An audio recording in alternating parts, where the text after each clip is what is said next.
Welcome to the Isabel Bader Center for the Performing Arts at Queen's University. We wish to acknowledge the land on which the Isabel and Queens are situated.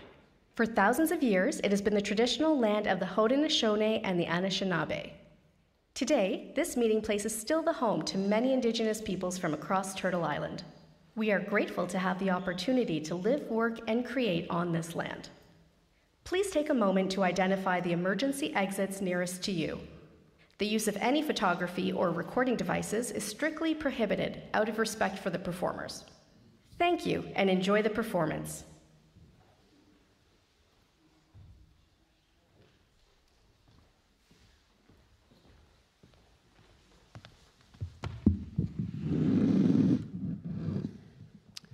Good evening. My name is Amir Pham. I'm a professor of civil engineering and vice dean for research at Smith Engineering here at Queen's. I'm also a member of the College of the Royal Society of Canada. On behalf of myself and Professor John Burge, who is a professor of composition and theory in the Dance School of Drama and Music at Queen's, and also a fellow of the Royal Society of Canada, we would like to welcome you all to this exciting evening. John and I are the co-chairs of the Royal Society of Canada Eastern Ontario Symposium, previously known as the Eastern Ontario Seminar. This event has a long history here at Queen's and used to take place at the University Club. The last event took place in April 2019, and the subsequent year, the event unfortunately was canceled because of the COVID-19 pandemic. As we restart this annual event this year, we decided to move to this beautiful venue with all what it offers from state-of-the-art technology. The event tonight is being live streamed, so I also wish to welcome all our viewers online.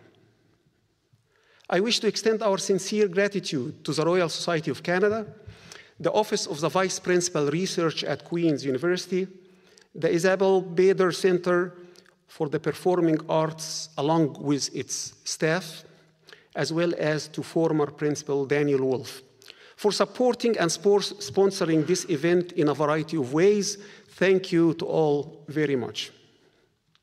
I also wish to thank our distinguished speakers, who are all affiliated with the Royal Society of Canada, for accepting our invitation for this evening. There will be 4 presentations or talks tonight on diverse topics that are of great importance to our society nowadays, and they touch our lives in a variety of ways. Each talk would be about 20 to 25 minutes on average, followed by a short period of questions and answers. There will be a 20 minutes intermission with bar service outside between the second and the third talk. With this, I would like to proceed with introducing our first speaker. KERRY ROWE. Professor ROWE is the Barrington Bachelor Distinguished Professor in the Department of Civil Engineering here at Queen's, a Fellow of the Royal Society, and an Officer of the Order of Canada. His research has been recognized by 150 awards. His pioneering research is being extensively used in waste management, mining, and water resource management, with more than 450 refereed journal publications and 3 books. ROWE is one of the most highly cited geotechnical engineers in the world and is in demand worldwide as a keynote lecturer and advisor on challenging projects, from the Arctic to the Antarctica. His contributions to environmental geotechnique has been recognized by the ISSMGE R. KERRY ROWE Lecture, and his contributions to barrier systems engineering by the IGS KERRY ROWE Lecture. He was the 2022 inaugural winner of the NSERC Donna Strickland Prize for Societal Impact of Natural Science and Engineering Research. Professor ROWE will talk to us tonight about the topic, why do we keep shooting ourselves in the foot, the forever chemical story. With this, I would like to welcome Professor ROWE.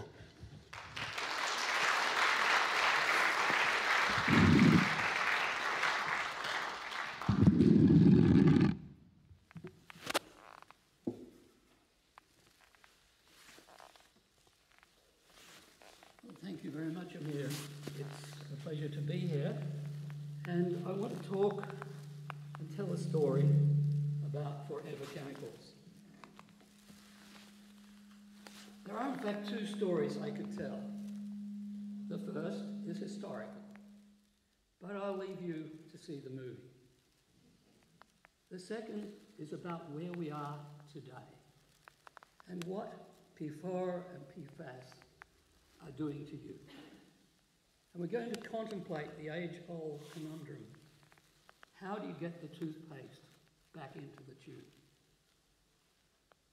PFAS are ubiquitous. They're used in thousands of products. A few you'll recognise from the slide. They are almost indestructible. They are resistant to typical environmental degradation processes. But while the chemicals themselves do not readily degrade, the products we use them in do. And there are many products. Many products. And think what happens to them when they're no longer useful to you. Where do they go? Well, most of them end up in a landfill. Some of them in a wastewater treatment plant. And these two, they look very different, but they're interrelated because the leachate from the landfill goes to the wastewater treatment plant, and the biosolids from the wastewater treatment plant go back to the landfill, and we have PFAS chasing its tail. So I've used the acronym several times, PFAS. What is it? It's an acronym for per- and polyfluoroalkyl substances. It's quite a mouthful. By current counts, there are over 7 million chemicals that fit that description. Let's look at one of the most problematic, PFOA, perfluorooctanoic acid. It has 8 carbons, it has 15 chlorine atoms, 2 oxygens and 1 hydrogen. It is characterized, like many of these PFAS, by a tail that prefers oil and grease, and a head that prefers water. And these chemicals are known as surfactants. You have seen them when you get grease on your hand, you go to the bathroom, you wash it off with soap. Soap is a surfactant. There are many chemicals, as I said. PFOA has 8 carbons and a particular head. PFOS has 8 carbons and a different head. They serve different purposes. They're both synthetic chemicals. And they've been really useful to us for 80-odd years. So why are we talking about them now? Well, here's a headline from the Melbourne Age. 2 years ago, 87,000 people thought to be risk because of the exposure in a small village called Fiskville. 69 cancer cases and 16 cancer deaths related to this exposure to PFOA. That's why we're talking about it.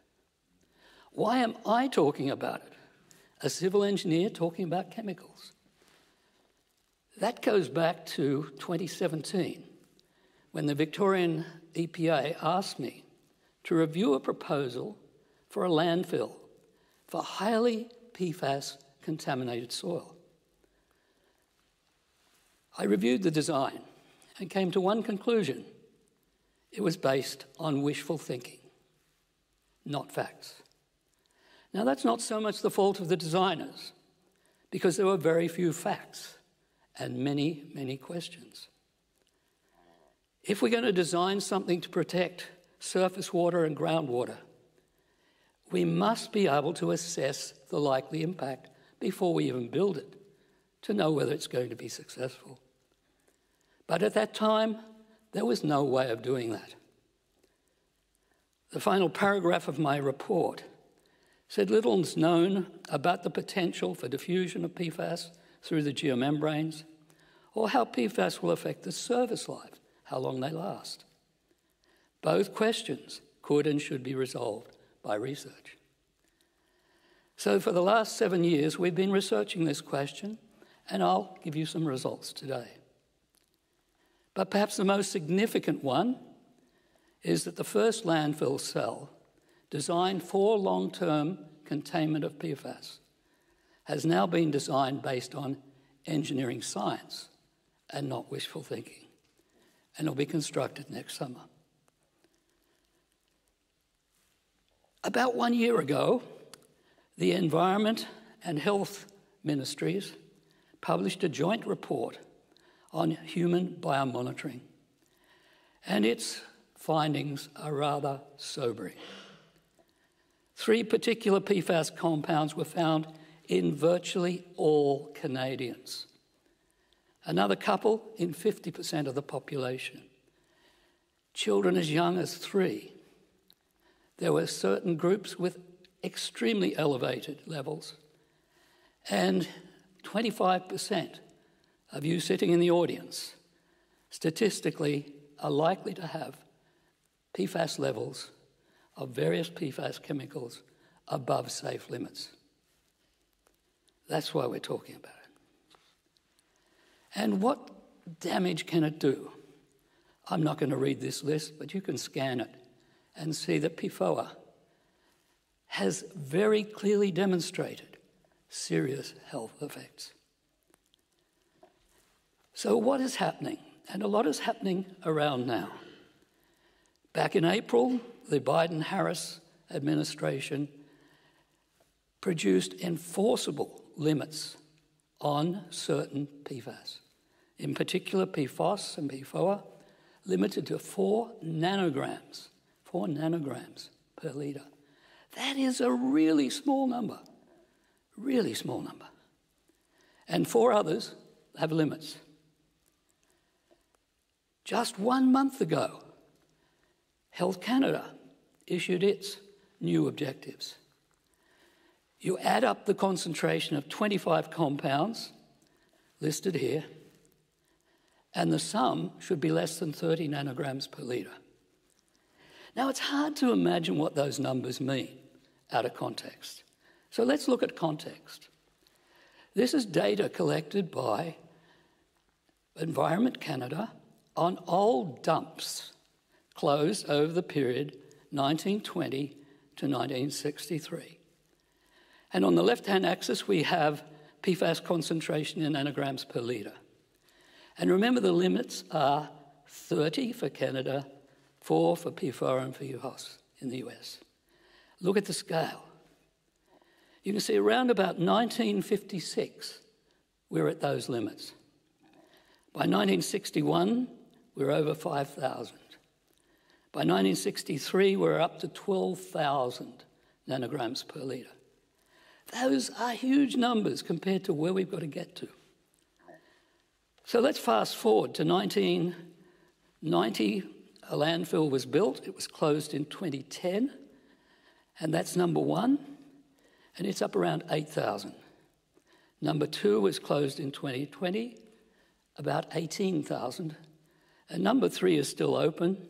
It's up around 6,000 or 7,000. So this waste at these concentrations in landfills, and we've got to keep it there. We'll come back to that. Pretty well everybody, I imagine, had a glass of water, if not as water, as tea or coffee, out of a tap. Well, hate to tell you this, but 73% of you had PFOA in your water this morning. 50% of you had PFOS at concentrations in around the 1 to 2 nanogram per litre.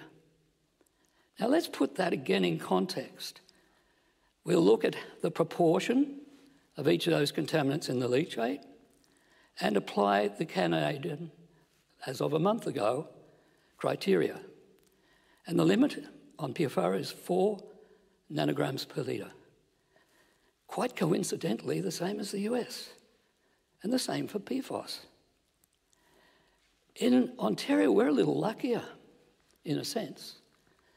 that the reasonable use policy says for groundwater, you can only add a quarter of that. So for groundwater, the limits are about 1. And if you add it all up, it's about the same as what you had in your water this morning. So we've got these nasty chemicals at really high concentrations. The tolerable limits are really low. How long do we have to keep them there? Well, we call them forever chemicals. We don't know if they're going to last forever, but we can say certainly the half-life is more than 100 years. Let's suppose it was 500 years. Then we've got to operate that landfill for 600 years. If it was 100-year half-life, we've still got 300 years. That's to meet the Health Canada requirements. To meet the reasonable use policy in Ontario, we've got 800 years. Those are sobering lengths of time. So how are we containing this? Well, as I said, they're in landfills, and we start seeing it around 1956. But before 1990, most landfills were not landfills, they were dumps. They were a convenient hole in the ground, occasionally with a bit of a half-hearted liner, often with nothing, often an old sand or gravel pit. And that's where we're seeing those high elevations back in 1963. Now, around 1984, we started to move to engineered landfills. The City of Toronto building the Keel Valley landfill, which had an engineered leachate collection system, a clay liner. They're there to mitigate, to minimise the migration of leachate and the diffusion of contaminants. There is another way we can do it, coming to 1990, with what we call hydraulic containment. You have an aquifer, you've got some soil, you build what's called a subliner contingency layer, compacted clay, leachate collection system. And in much of Ontario, we have a high water level. And that means that if we build it so that the leachate level is below the water level in the aquifer, water flows into the landfill and not out. That has the advantage that leachate can't escape. But it doesn't mean contaminants can't escape, because there is another process called diffusion, and they can migrate out against the underflow by diffusion. Here we see on the left one of those systems, and on the right, water is flowing away from us and Justin's coming towards us, showing that you can move against a flowing system. So if we don't have that, what do? We get plastic, 1.5 to 2.5 millimetre high-density polyethylene. And we combine it with a clay. It could be what we call a geosynthetic clay liner. And we put them together to cause a composite or composite liner, which works much better than either on its own. Or we can use the plastic and compacted clay. And these are essential if we've got downward flow to minimise the leakage. So, what do we need to know to be able to calculate whether a system's going to work? We need to know what's in the landfill. What sort of chemicals, at what concentration, and what is the mass? And it turns out there is a surprisingly high mass. We need to know what the diffusion characteristics. This is a chemical process where chemicals go from high concentration to low concentration. Now, if we look at a geomembrane, it's 100,000 times better than compacted clay. We need to look at what is the leakage. How much is going to leak out? Because all liners leak. The question is, how much? And we have to think about how the chemicals interact with our system. So this brings us to the last question. Have we or can we design landfills to contain PFAS? Well, let's take an example. This is a barrier system that you can find in Ontario regulations for a small landfill. It's approved. We're going to apply it to a something larger landfill with about 250,000 tonnes per hectare. That's about 25 metres of waste. And we're going to see what the impact is going to be due to diffusion and due to leakage through holes in the liner. Now, before we look at what is going to be the leakage, what is the likely leakage, let's ask ourselves, how much leakage can we tolerate? And so we're going to do the calculation and say, if, as in 2 months ago, the limit on PFOS was 600 nanograms per litre in Canada, how much leakage could we tolerate before we exceeded that limit? And the answer is 170 litres per hectare per day. Now, what does that number mean? Let's put it in context. There's a little cup that you put medicine in. 170 litres per day is equivalent to 17 millilitres of medicine spread over a square metre.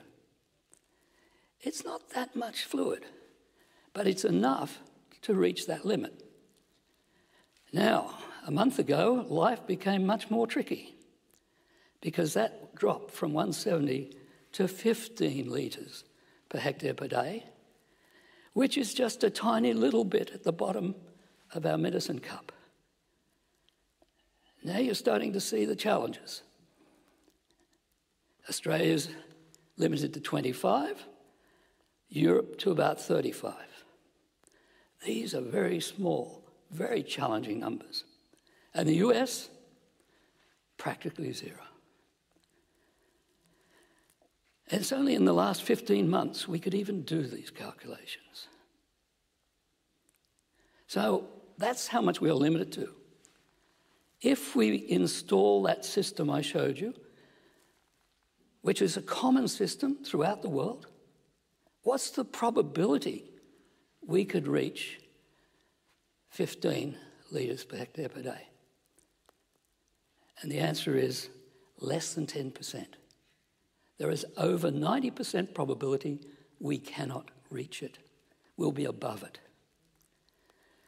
Australia's got a little bit easier. They've got a 70% of failure. And the US has got about 100% probability of failure with that system. This is not reassuring. So how can we increase the probability of success? Well, there are several ways. One is a double-line system. We know the first line is going to have some leakage, so why don't we collect it rather than let it leak into the environment? So we have a second-liner system and an effective leak detection, secondary leachate collection system. And we collect it. But success still depends on that secondary liner. So we need to get to less than 15 litres per hectare per day. If we adopt the system I'm showing you here, which has a geosynthetic clay liner and geomembrane as the secondary, we are successful.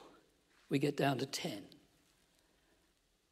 But if we just change that system, if we haven't done the calculations, if we don't know the properties, it would seem better to put in 3/4 of a metre of compacted clay than 1 centimetre of bentonite. But that's not the case. We fail. We over-leak by a factor of 2 with this system. If we put the geomembrane, the GCL, and compacted clay together, we're taking advantages of each material to offset the weaknesses of the other. And we get down to a quite respectable litre per hectare per day. Now, that's just one way of doing it. If we're in a hydraulic containment site, we've got the water flowing in already. It's diffusion we're fighting. And as I said, clay is not so good. But if we put a geomembrane there, it's 100,000 times better. So if we put the geomembrane in, we've got a pure diffusion problem, except where there's holes, and then the water's coming in. Leachate's not going out. So this brings me towards the end. PFAS is here to stay. We can't incinerate it. We can't, I hope, ever try and biologically degrade it. It would be the biggest mistake we ever made if we do. But we're going to have to deal with it for generations. What we've been doing in general is not sufficient. Ontario is in a surprisingly good position because its regulations limited the size of that single liner to small landfills. So the one I did the example for wouldn't be permitted in Ontario. It's the only province in Canada where that's true. And so what are we going to be spending the next few decades doing? Spending billions of dollars cleaning up past dumps and current landfills. New landfill cells have to be designed for PFAS. It's going to cost more, but it's going to cost a lot more if we don't do it right. And the good news for us is our research is being used to actually solve the problem even before some of it is published. I thank you for your attention.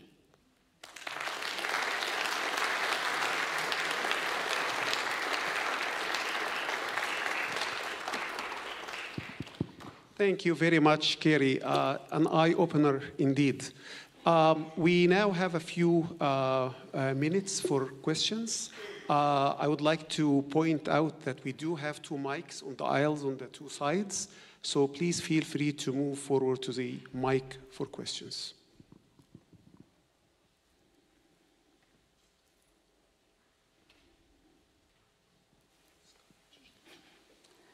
Steve. Got you all scared, eh? Thank you, Dr. Rowe. Over here. Right.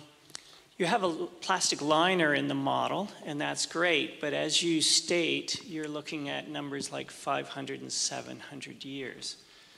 So that's the predictions now with the plastic liner as part of the model, but how, when that degrades, changes your model?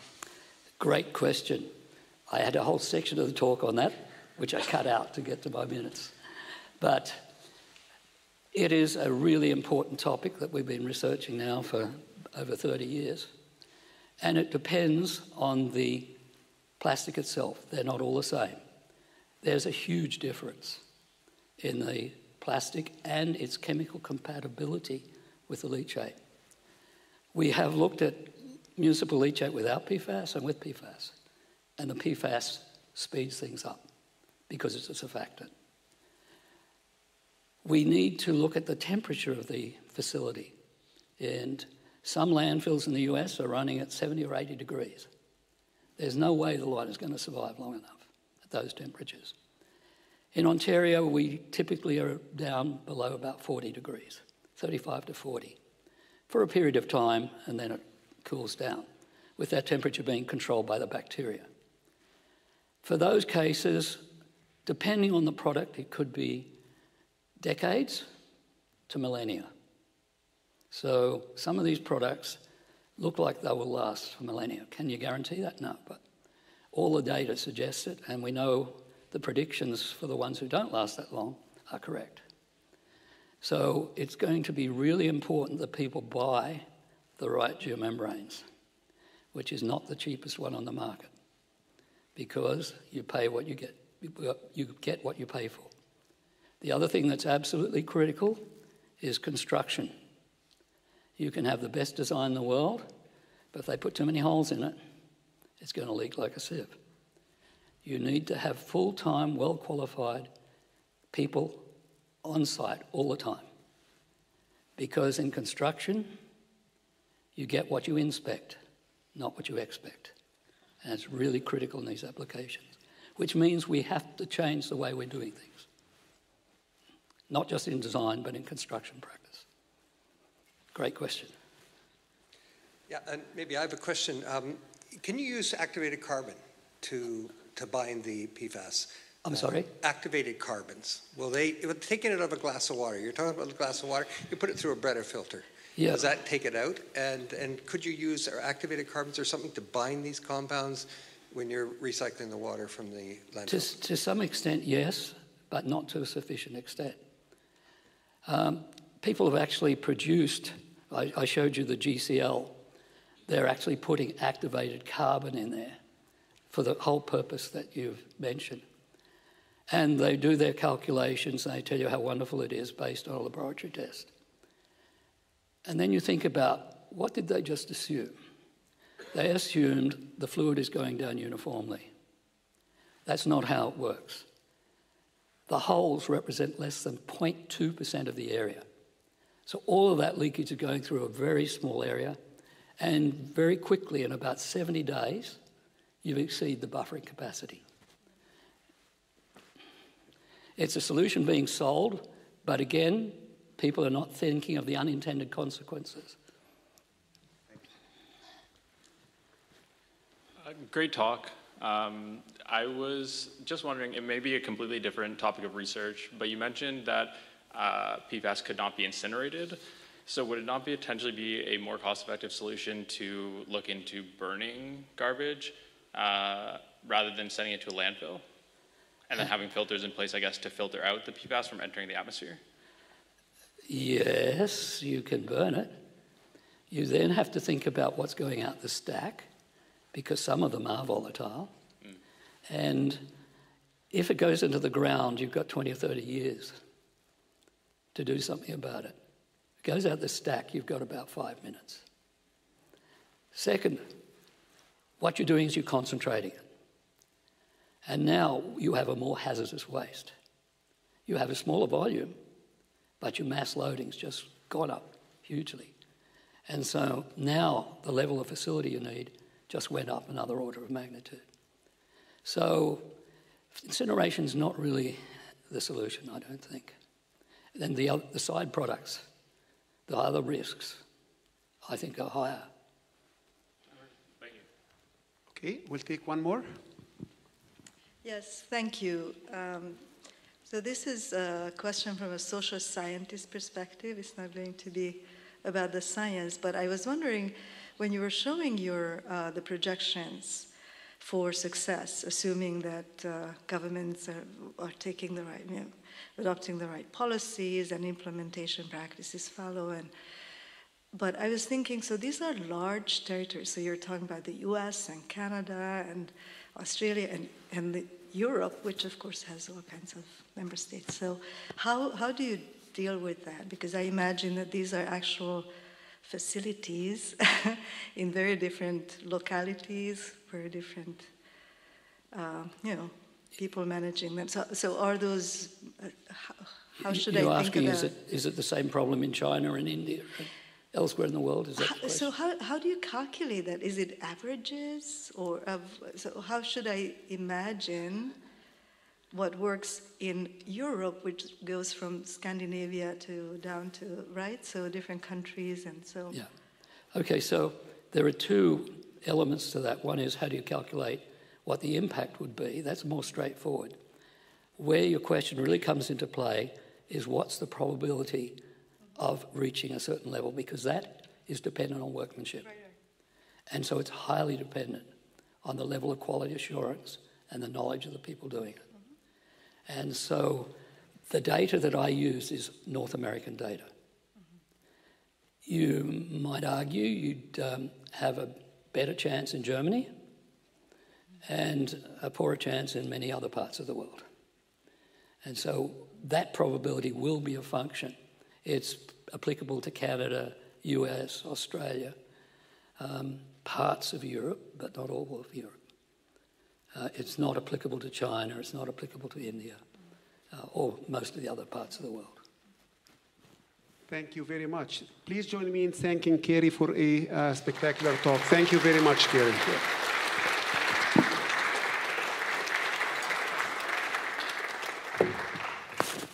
I would like now to introduce our second speaker, Professor PARVIN MOUSAVI. PARVIN is a professor of computer science with cross appointments to medicine, pathology, and biomedical and molecular science at Queen's University. She is a member of the Royal Society of Canada College of New Scholars and holds a Canada CIFAR AI chair and a faculty position at the Vector AI Institute. Dr. MOUSAVI has held visiting professorships at Harvard Medical School and the University of British Columbia. Her research program is at the intersection of AI and digital health, focusing on developing and leveraging machine learning for computer-assisted medical interventions and contributing to the societal impact of AI on the global community. Dr. MOUSAVI has led the international organizations in her field and represented the Royal Society at the meetings of the G7 Academy of Science, helping shape their policies on AI and society. Dr. MOUSAVI is the co-founder of Women in MICC AI, the first international society of women in medical image computing. She leads the Pan-Canadian training of the next generation of AI talent through a national training program in medical informatics. With this, please join me in welcoming Professor MOUSAVI.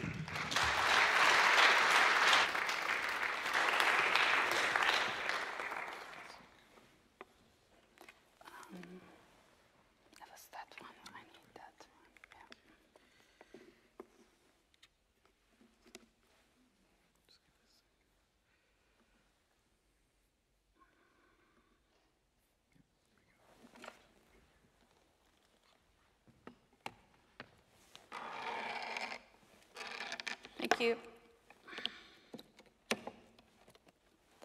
Thank you very much for the introduction, and it's an honor to be here to talk a little bit about computer-assisted interventions and AI. Those of you who come to this hall normally are used to listening to brilliant compositions from composers such as Beethoven to Dr. Burge's music, more contemporary. So I was thinking about a connection about from what we are used to hearing here to what I do. And not a great connection, but similar to notes that go into symphonies, what I want to convey today is the innovation components that come together in coordination to hopefully build something that will stand the test of time. Of course, the time is much more different than musical time. So the new era of AI that there is no running away for all of us from, specifically in medicine, is being realized through three important innovations: access and availability of huge amounts of data, computing that we couldn't have imagined powers even 2 decades ago, and 3 innovations in computer science and deep learning and algorithms that we have built.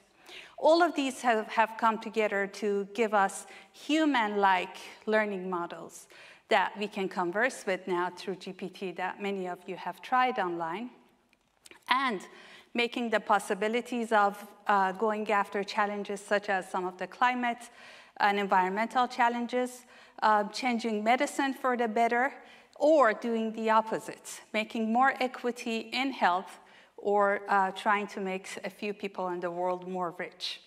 Since we are here at the Royal Society's meeting, one of the functions of the Royal Society of Canada is to represent the Canadian Academy internationally, and the academies of G7 meet yearly. They usually have a few letters that they focus on that bases the policy for the next year for these countries. And for a few years now, the focus has been on AI. In 2019, they focused on AI and society. 2020, 1921, they thought about the data, specifically health data, and how collaboration was needed, and then governance, which is a very important topic.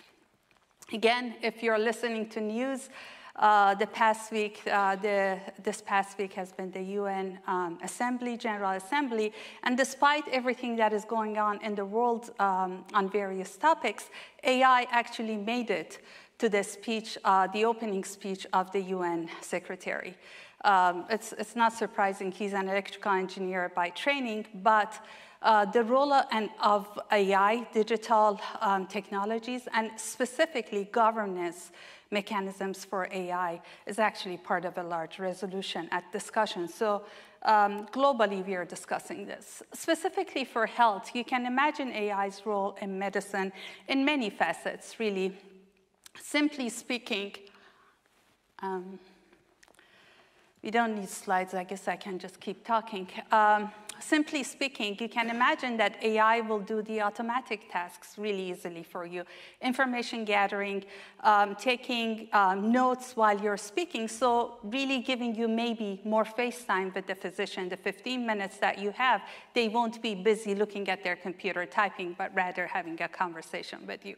On the very opposite end of this, you can imagine AI's role in diagnosis of disease and the various headlines, sometimes dramatic and other times scientific, that we see in the literature. The models themselves have gone through tremendous change, even in the past decade. We started with models that were really specific. These are learning models, deep learning models specifically, that were very specific to the problem. Models that learn to distinguish between cats and dogs, for instance, to very complex models that are flexible, that can have almost human-like conversations with us, GPT being one of those examples. Those of you who pay to use GPT might have noticed that in the past little while, you have also drop-down options that let you play with GPT-O, that in addition to giving you a response, also gives you the reasoning behind this response. So step by step, adding a little bit more transparency to how it is, so to speak, thinking. Similarly to the governance issues that I brought up in the policy domain, scientists, similar to me working in the area of computer-assisted interventions and diagnosis, have gotten together to come up with principles for the use and development of AI methods for computer-assisted diagnosis and surgeries, and they have called this future standing for fair, universal, traceable, usable, and so forth that you can read here. Beyond the topics and the headlines that were dramatic, putting medicine versus robots and the fact that we are going to be seen by robots very soon, there has been a real true role for AI in augmenting decision-making, perhaps doing some triaging in medicine, specifically in the area of diagnosis. So radiology, pathology, ophthalmology, some of these headlines scientifically have been significant. On the other end of things, large language models, for instance, and more general AI models have been used in education. So this is one of the papers from one of my previous students who is at DeepMind now.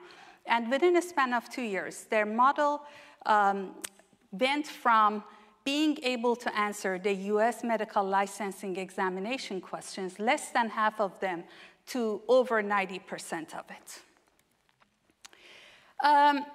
Mostly the specialties in medicine have embraced this, and there are guidelines in terms of how they're going to incorporate innovations that are coming algorithmically with AI in their workflows, their education mechanisms, and working alongside with it. So in my talk, the little time I have with you, I want to show you through an example of my own research how we would make AI work for making a better clinician. And I want to put this specifically in the context of surgery. This is just a tiny example of the research that we do here with clinicians and with other colleagues around the world. So if you were to think of your AI model, it's able to take a lot of data in a small amount of time, comparatively look at it, find trends, predict, detect, and give you answers. Your surgeon, on the other hand, has, apart from their surgical skills, knows the guidelines, knows the anatomy, knows the relationship between an anatomy and pathology, knows what the constraints of the anatomy they are operating on is, and knows what the holistic guidelines are or what the plan is for the patient and what the best outcome is for the patient. So the surgeon brings all this context. A specialized or even generic AI model may have a very small, narrow view of all of this. So in surgery, it's a very special example that I'm bringing. We don't need to go head-to-head with the best radiologists or pathologists or ophthalmologists. We are working in a highly uncertain environment, minute by minute. And the operator, being the surgeon, is making decisions in the presence of uncertainty as they are. So it's a very special and important environment to work in. My example is on breast cancer. The work that I'm presenting is work of tens of students, collaborators, colleagues. One of my colleagues, Professor Fichtinger, is in the audience. So there's a lot of people involved in this research that I have the privilege of spending a few minutes presenting this. The Atlas of the Cancer in the World shows that most of the world has cancer as either the first or the second cause of premature death, and breast cancer being one of the cancers that has quite a high precedence. In solid tumors, surgery is the first path to either curative, it's either a curative path or chronic management of the disease, and the best outcome of the surgery is complete removal of the tumor. Positive margins happen when tumors aren't removed. Therefore, there's a need for resurgery, and this, of course, delays subsequent treatment and increases the risks of complications as the patient goes through this. From a patient's perspective, their journey has already included a lot of imaging through screening, let's say a mammogram for breast cancer, then likely an ultrasound and a biopsy for confirmation, and possibly an MRI. A radiologist will take all this information, will locate, they will put either a wire or a small magnetic seed in the center of the tumor, have a radiological report, and all of this goes to the surgeon. During the surgery, the surgeon takes all this information plus all the context I talked about, and cognitively, they have to bring all this together in the uncertain environment to make their decisions. So what do we do as computer scientists? What is our role? Our role is three things. Bring all these components that I talked about to the surgical tooltip, make it available to the surgeon. So rather than them relying on all of this large amount of information and having to think about it each time, they are there. They can either augment their decision-making, they can help them with the decision-making, or they can simply ignore the information there. So we talked about a lot of imaging that is done preoperatively. So we bring three technologies together through the use of AI. First one is imaging. We bring images that are done preoperatively. We outline the tumor boundaries for the surgeon. The tumor boundaries mean nothing if the surgeon doesn't know spatially where they are with respect to that tumor. So think of a GPS as an analogy. You would want to know where you are with respect to a landmark or where your destination at any given point, and the landmark in this case is the tumor. So that's the second technology. We call it navigation. The third technology is biochemical sensing. So being able to know, distinguish what kind of tissue you're burning into, you're cutting into. So the first one, identifying the tumor intraoperatively. An ultrasound is used to outline the tumor as the patient is going into the operating room. Right here, you see a live feed of the ultrasound with the boundaries of the tumor there. And out of this will come, as you will see, a three-dimensional volume that highlights the extent of the tumor. Of course, as I mentioned, you need navigation. You need your GPS to know where you are with your surgical tool with respect to that tumor. So this is a screenshot of what the surgeon will see. So on the left-hand side, that's the video of the ultrasound that you saw before. On the right-hand side now, you have the volume that has been segmented by the AI model. And you see a yellow wand there. The yellow wand is the electrocautery device, so the electric knife.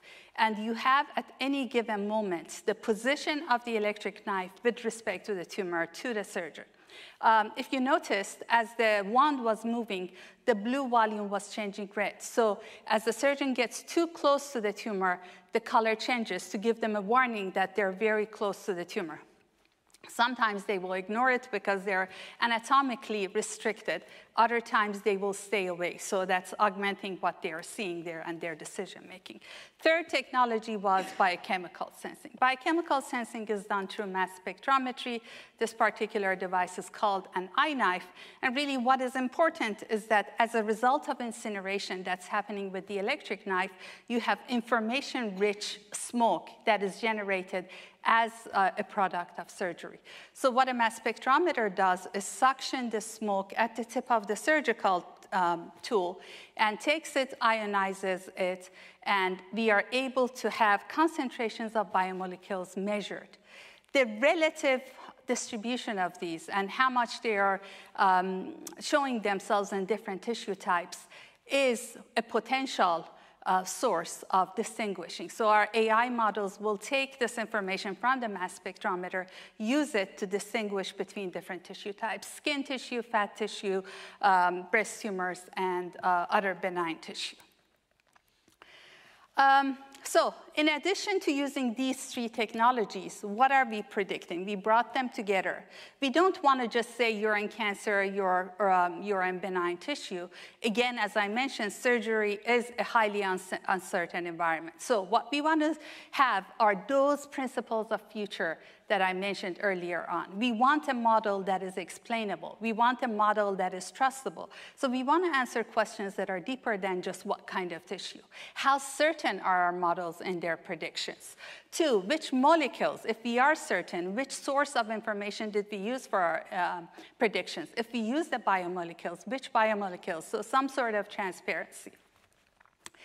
For those of you who missed some equations in my slides, I have QR codes you can scan and go see all the formulas that the students have put in their great papers. But if you just looked on the right-hand side of the slide and ignored the left-hand side and all the training that's happening, you want your model, for instance, to have 4 outcomes for you. To say you're in benign tissue, maybe you're cutting into the tumor, maybe you're uncertain, or you ask the surgeon to go back and resample the place that you were looking at to be more confident in your predictions. If you're using biochemical sensing, you want to have a sense of which molecules, and you want to have some transparency in your model. And we are able to look at the concentrations of molecules that are happening in tumor tissue and benign tissue.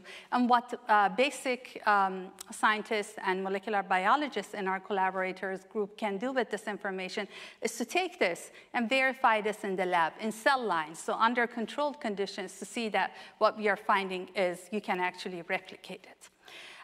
Let's try and finish with 2 very short videos. This video contains blood, and it's of a surgery, so if that bothers you, please don't look. I'll keep it short. But this is the perspective of a surgeon looking at our technologies coming together in the OR. I'm going to skip parts of this to keep it short. But here you see Dr. Tamashangi, one of our research engineers here. We are putting the GPS, so the sensors on the surgical device there, to be able to know where it is at any given time. That's the ultrasound transducer that is being covered. And that one is also tracked, so there's a sensor on it. That's the screen that we are going to use to look at the ultrasound images. Right here, we are doing what we call calibration. So to know where we are at any given point, we have calibration. There's a needle that goes in the tumor there, and it tells us where the center of the tumor is, that we are navigating everything surrounding that. The ultrasound is being collected here. You are navigating, and you're tracing you're tracking the tumor, as you see in that green volume, with respect to the needle. Now, all of this is being projected on a screen that the surgeon can see as they're going through their surgery. This is what they see. They're seeing the boundaries of the tumor. That's the needle there. Still looking at, nope, I am sorry. Okay, let's go. There it is. So the surgeon is looking in that screen up there, and now you can see the surgical device in yellow, the needle and the tumor, and as they get close to the tumor, that turns red. So I'm going to skip this because there is quite a bit of blood. Next. So this was from the perspective of the surgeon. Now, let's look from the perspective of the AI. What does the AI models, what are they seeing from the three technologies? This is what our AI model sees instead of all that beautiful scenery. This is the trace of the movement of the KERRY device, the knife. The color is simply the time. It tells us in the 18 minutes of surgery, this is where the KERRY device was. This is one of the sources of the information. It came from tracking. If I contain myself to the 15 minutes where the surgeon was around the tumor, it looks much, much nicer, right? The surgeon isn't just doing this in the operating theater. They are actually working very delicately around the tumor. The tumor is a yellow volume in the middle here, and you can see the time. So if I were to actually go through this in 3 dimensions, you can see the cross cuts of this, and the colors, again, are time here. So the tumor was right there in the middle. Now, instead of looking at time, if I were to look at my other components of AI model and the biomolecules that were used to predict whether I was in cancer or tumor, or perhaps the ultrasound data, this is what I have. Again, the perspective of the AI. The green is benign tissue, so the surgeon was cutting through benign tissue. You see the cross sections there. The tumor is in the middle, and there was a little bit of cancer, it looks that was extended from the tumor. All of these technologies are actually in the OR. We have patients that are going through these trials with us. So quite sophisticated technologies, but AI has the potential to make health equity happen. And I want to take a minute to acknowledge this. So through, again, initiatives here, and one of them led by Dr. Fichtinger, global health is extremely important. And we are able, using AI models, scalable, cheap, and affordable technologies and materials, bring a lot of these innovations to fruition elsewhere. We specifically have collaborations with Western Africa, Francophone Africa, where we are building these tools, and we are working with collaborators across the globe there to enable training the trainers themselves and the next generations. And we have some students that have traveled here, and similarly, our students who have traveled there towards these initiatives. So I hope I was able to communicate maybe more of the positive side of AI, its potential, in particular in surgery today. But as you saw, although I gave you some solutions, there are a lot more complex questions than solutions out there, specifically around design choices, translation into clinic, and of course, governance. All the work that I presented here is really the work of my students, collaborators, engineers, and hundreds of people that have enabled me the privilege of being up here. Thank you very much.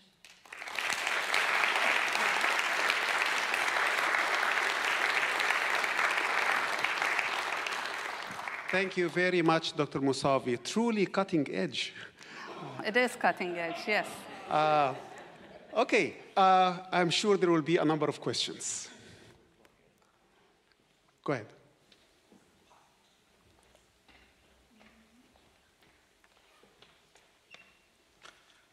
Hi, I would like to thank you for the talk. My question is, so far into this research, what are some moral and legal complications you have met, and how do you overcome those complications? Thank you, and a very important point. Legal, thankfully, no, because every step of this has to be approved by ethics, very closely contained, very closely controlled, and we are lucky in that from the initiation, this is not work that I've done in my lab as a computer scientist and then decided, oh, this looks good, let me take it to surgery. This is something that has been led by surgery. So every step of the way has been thoughtful. The moral complication exists, right? Let's say when we were starting this study, we had the ability to see sometimes in real time the outcomes of what our AI models are giving us. But ethically, you cannot really disclose that to the surgeon because you have not gotten your technology to a place where it's completely reliable and approved. So what do? Do you tell the surgeon you're cutting into cancer? Do you stay quiet? It is a moral complication, but one that is regulated by ethics, and we go by the rules of ethics. Hi, I have two questions. The first one was, I wanted to know if you guys had an estimate on how accurate the model was at determining what was a tumor or not. And also in your models, like it just shows the size of the tumor. Is there any interest in including other kinds of body parts, like where important veins are in those models to help the surgeons at all? Excellent questions, both of them.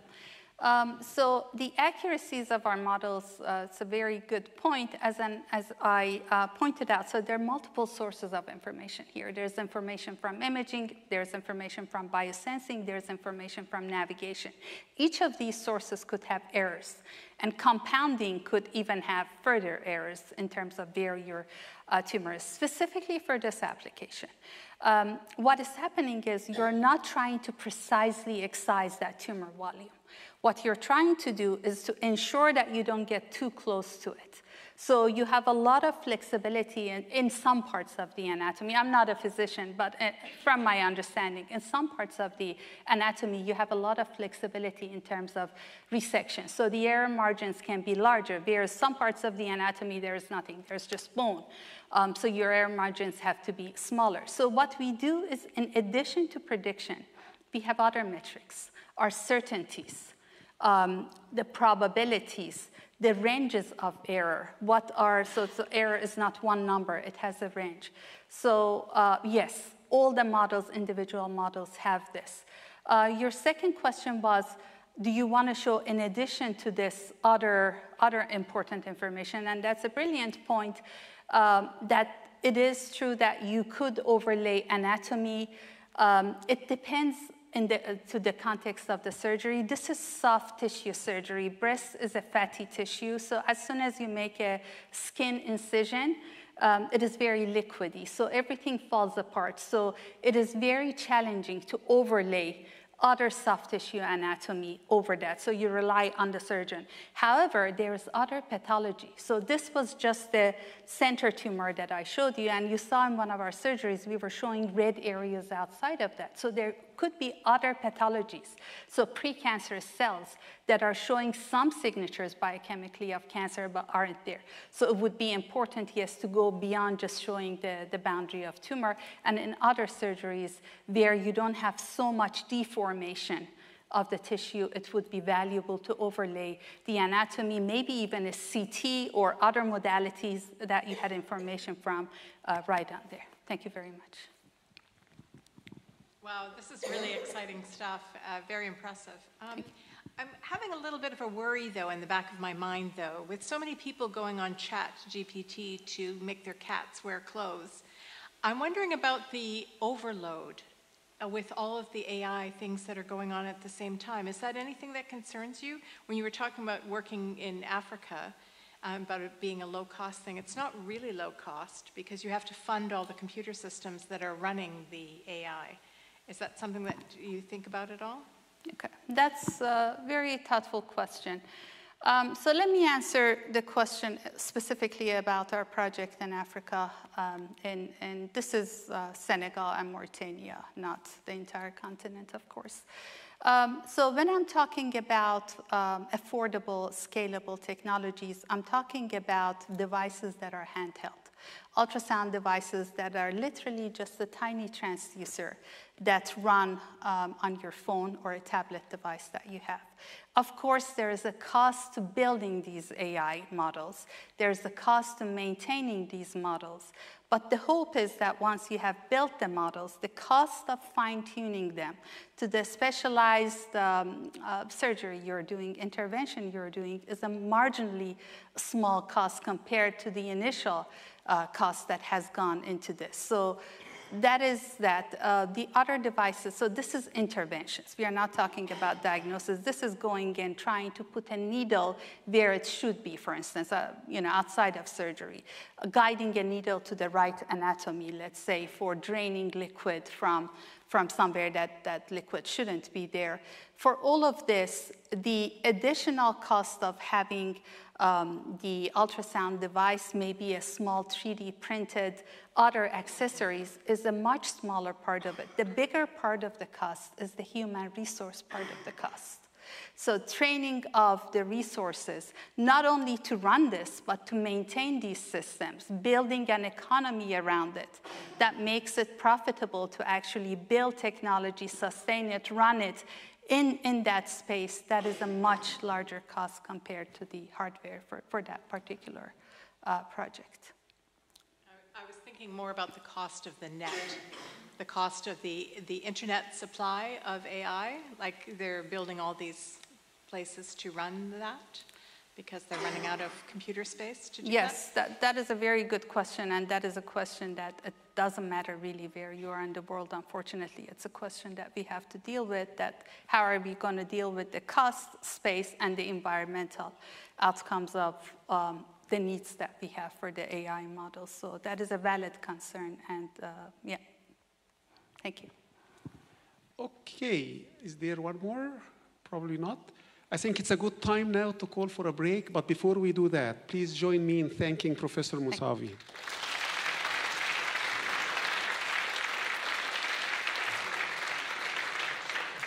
So we're going to have a 20 minutes break. As I mentioned earlier, there is a cash bar outside, and we will be back here 8 o'clock sharp. Thank you.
Thank you for returning. I think Mir and all the speakers did such a wonderful job with the first half, and he gave you the instructions to be back ready to go at 8, and we're ready to go. It's beautiful. My name is John Burge, and it really is a pleasure to be organizing the Royal Society of Canada Eastern Ontario Symposium with Amir. And I must say, when we planned an event in 2019 that was canceled in 2020, simply being here tonight seems like a real goal achieved. Yeah, truly. And so in the second half, much like the first half, I am going to introduce two speakers that I just met for the first time today. We had a wonderful dinner over at the Juniper Cafe. This is such a beautiful location in which to have an event like this. And then there will be a session for questions in between, and then we'll do some thank yous at the end. So we start off with MERLYNA Lim, who is the Canada Research Chair in Digital Media and Global Network Society, Associate Professor of Communication and Media Studies, and Founder Director of the Align Media Lab at Carleton University. Born and raised in Dayakolot, Indonesia, Lim's research examines the interplay between digital technologies and society, focusing on the internet, social media, and artificial intelligence. Her work explores how these technologies and societal dynamics dialectically co-shape each other in areas such as citizen participation, activism, and democratic processes. Not that we don't have elections to worry about, right? Grounded in Southeast Asia and the MENA region, Lim advocates for viewing the Global South as a key research hub and addressing real-world issues on its own terms. Notable publications include, and these are the titles, Social Media and Politics in Southeast Asia, published by Cambridge University Press in 2024. Roots, Routers. Wow, I almost have to spell that one. It's Roots, R-O-T-T-S, Roots, R-O-U-T-E-S, and then Routers, Roots with an R. Communication and Media of Contemporary Social Movements, Sage Publishing in 2018, and Online Collective Action, Dynamics of the Crowds in Social Media, back in 2014. Her talk is titled Algorithmic Heartbeats, Love and Hate in the Time of Social Media. Please join with me in welcoming MERLYNA Lim.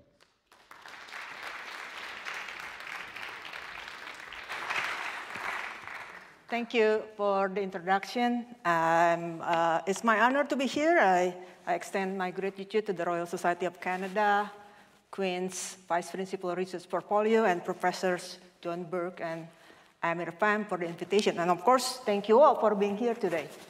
So I was going to let algorithm write my talk, but I was afraid that half of you are gonna hate it, half of you are gonna love it, and none of you know why.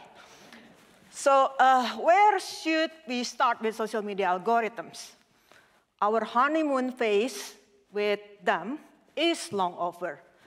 Many of us probably harbor regrets about welcoming platforms such as Facebook, Twitter, Instagram, TikTok into our lives. This content is absolutely palpable in the political spheres. Scholars and publics and pundits who once marveled at the democratic potential of the internet, like 15, 20 years ago, hailing the internet as a virtual public sphere, now point fingers at social media as a breeding ground for disinformation and deepening polarization. Some even contend that digital technology has transformed from the tool of democracy to become instruments of authoritarianism. If you look up that phrase, there's so many of them thinking like that, right? So if the Beatles is to write a medley about this shift, they probably begin with, all you need is likes, da-da-da-da-da, right, likes. And probably then scroll together right now, offer memes. But then it ends with yesterday. All the trolls were 1,000 clicks away. No, my feed is full of hate parades. Oh, I believe in yesterday. So, is it accurate to say that digital media have transformed? Are social media truly to blame? And if they are bad, if social media algorithms are bad, can we make them great again? So first, I think there's something flawed in this kind of a line of thinking. First, let me set the record straight. Digital media, digital technologies, actually, even when the internet was just a static playground, remember the old days? They were never inherently democratic. I vividly remember connecting through the phone, dial phones, and modem 14.k bytes modems with that iconic sounds, right?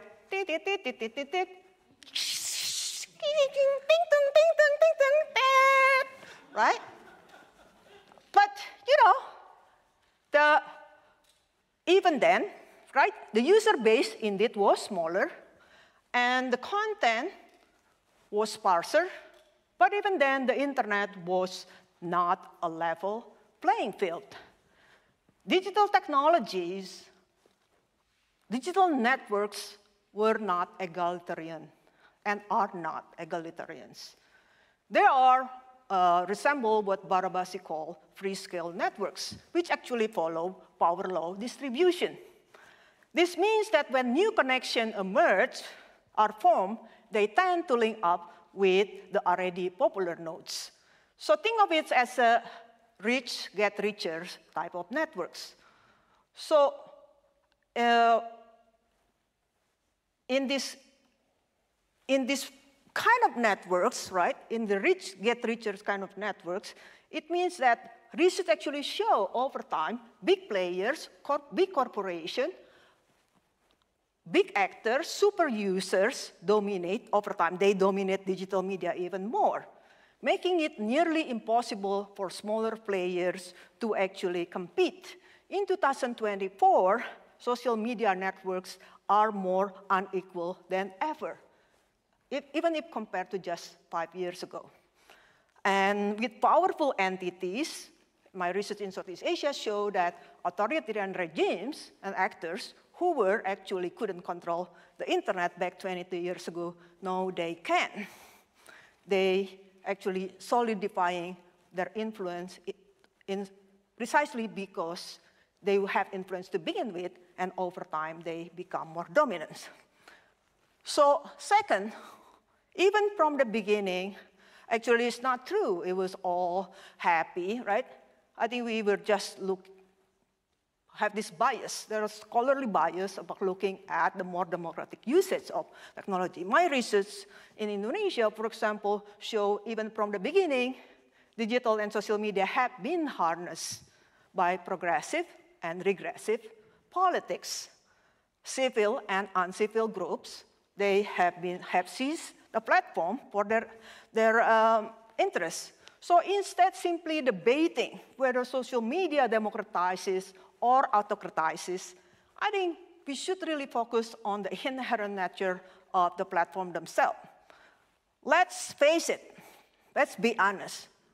Social media wasn't built. Platforms were not designed for political engagement. This platform, first and foremost, primarily serve platform capitalism, where what is the core of it? The core of it is data monetization and for market dominance. In other words, to be richer, to gain profit, right? So while they are not inherently anti-democratic, they operate on marketing logic rather than fostering civic engagement.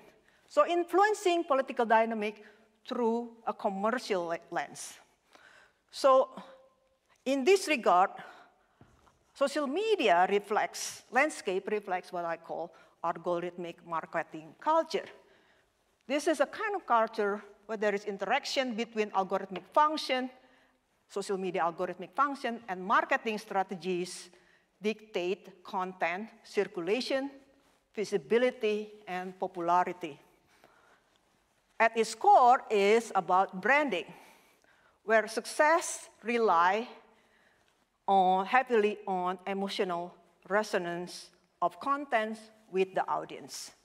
So in the past decades, social media and platform has become more algorithmic, focusing on user growth and ad revenues, targeted advertising.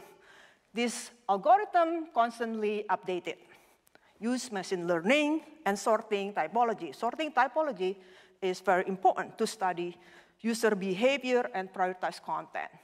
So, typology from 1 to the highest and the lowest method, right?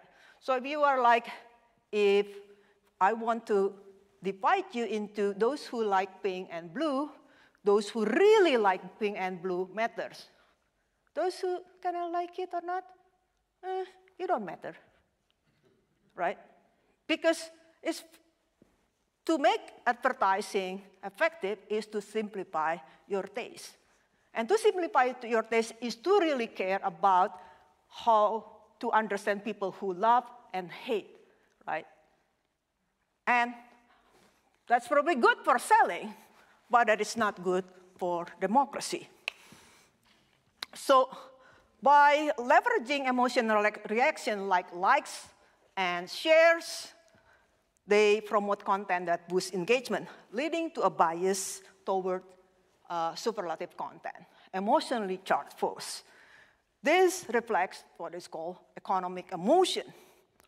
At the same time, the vast amount of contents and the sinking bite, right? We scroll very little time, just looking, okay, 3 seconds, boring, keep on scrolling, is actually, and very limited user attention create an economic of attention where both users and content compete for visibilities. So when this framework is applied to politics, algorithmic marketing culture, along with the economic of emotion and economic of attention, each give rise to politics, effective fandom politics. The politics that employ fans tactic is not about informing you with policies. It's not about engaging with healthy democratic deliberation or civic culture. But the politics that employs fan-like tactics to shape public images and engage supporters. In this environment, emotion becomes the currency of political messaging. Campaigns craft narratives charged with emotion, recognizing that love and hate drive share and virality. And a vote, because it also means that you might get vote not only for people who actually like you, people who hate the other. So this emphasis on emotional appeal divert political discussion from complex issue to oversimplified, sensationalized content dominated by clickbaits and viral memes. So on the user side, this dynamic also create what I call algorithmic enclaves. These are communities formed around shared emotion rather than interest. These enclaves can be hotbeds for disinformation, especially in environments characterized by binary politics. What I mean is when political choices are framed only based on two choices, and typically are opposing polars, such as in the US, right? Everything that Democrat dislike is what Republicans offer, or the other way around. And so recently we also witnessed the emergence of algorithmic politics, namely politics that revolve around the algorithmic manipulation of issues primarily aimed at dominating media sphere to influence public opinion. So my research on recent elections in Southeast Asia, I combine big data analysis on certain keywords and small data analysis using participant observation and interviews. The research show not only the growing presence of algorithmic politics, but also its escalating impacts on electoral outcomes. There are three key trends of these algorithmic politic practices. The first one is professionalization of campaigns, where over time, which is actually pretty much like Americanization of campaigns in Southeast Asia, including in places like Cambodia, for example. That Cambodia political actor actually spend the most money behind targeted advertisement on Meta. Imagine that Cambodia is not actually a rich country, right? But the big spender is actually certain actors in Cambodia, this biggest spender, among the biggest spender in Southeast Asia. Social media campaigns in this country are highly sophisticated, backed by elite individuals and substantial financial investment. Political candidates hire professional consultants who use advanced technologies and marketing strategy to amplify social division and secure power. This industry includes a wide range of services, from political consulting to data analytics, all designed to orchestrate victories through strategic planning and media management. So essentially, the wealthier entities harness social media mobilizing effects, reflecting rich get richer dynamic.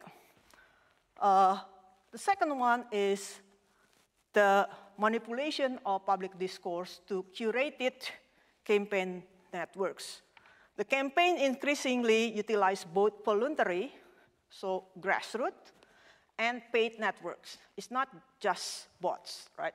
To create buzz and share messages on social media. So this approach employs cyber troops that works on a daily basis, not only during election, on all kinds of issues. Some of them actually have a official training, like in Vietnam or in Thailand, that is trained by the government. And bots, cyber troop, bots, cyber trolls, social media influencer, all of them actually have these components, and online celebrities. So over a decade ago, of course, this strategy was common in commercial marketing, but now has become a cornerstone of political campaigns. Interestingly though, you cannot just blame the bots. In all, literally 100% of campaigns, electoral campaigns networks in my study, the largest networks of network of hate and disinformation are ordinary users who participate within. So what is interesting is when you inject, right, hate-based networks within the campaigns, it's actually contagious, that making people who are not even paid, who probably have no incentive in doing this, to participate in such network. And of course, the number 3, as you could imagine, there is the use of negative and positive disinformation. I use this term disinformation to encompass not only outright falsehood, but also tactics that distort facts. So while previous campaigns in the last 10 years rely heavily on negative campaigns, just like what we see, right, in the US, for example, these days, right? It's very much based on negative campaigns attacking the others. Actually, what is interesting is in Southeast Asia, we see a rising trend of positive disinformation. And this is including one thing that I term algorithmic white branding, which is the utilization of digital tools and automated technologies, including AI, to create a positive image or brand or a political candidate or public figures who has a deeply controversial and problematic record. People deal, for example, Indonesia, Malaysia, Philippines, they were fed up with bullying and hate speech and disinformation. So in the last 2 years, candidates started to use this positive, taking advantage of the toxic positivity culture, right? Which is like, oh, you have to be positive, like motivational, right, on social media. So this strategy sanitizes their history for candidates who actually have problematic past and reshape their narratives to appeal to younger voters who actually born more recently, therefore might not remember the history of the past, their past, and probably just not knowing about their problematic background. So, for example, in the Philippines in 2022, 2 years ago, the Philippine election, Bongbong Marcos, which is the son of the dictator, Marcos Sr., employ algorithmic whitewashing to reshape his family controversial history. Presenting it was a human rights violation, the killing of journalists and activists, democratic activists, and he presenting those dark history as a golden era of peace and progress. His social media presence was strategically crafted, featuring upbeat content that softened his public image. In fact, he used the word love a lot and the upbeat music that make people happy. Similarly, in Indonesia, Prabowo Subianto, which is son-in-law, ex-son-in-law of the dictator Suharto, the dictator for 32 years, Prabowo Subianto was involved in genocide, general who was involved in genocide in the East Timor. And he was also involved in the kidnapping of activists, missing activists in 1998 when student protests managed to oust his father-in-law, Suharto.